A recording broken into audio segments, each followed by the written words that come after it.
Hi everyone, in front of me I've got Xiaomi Mi A2 Lite, and let me share with you how to update apps on this device. So first of all, make sure that you've got the internet connection because it is required, and I highly recommend to use the Wi-Fi. Now we can enter the Play Store, so let's tap on it. And all we have to do right now is to simply tap on this three bars icon in the left upper corner. Now let's enter my apps and games. And as you can see, here we've got the updates section, and right under it we've got the full list of all updates pending.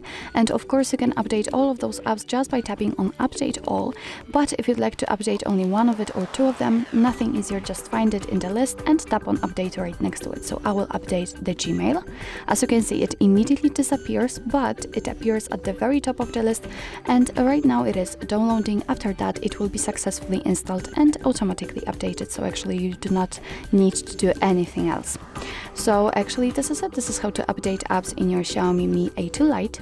Thank you so much for watching. I hope that this video was helpful, and if it was, please hit the subscribe button and leave the thumbs up.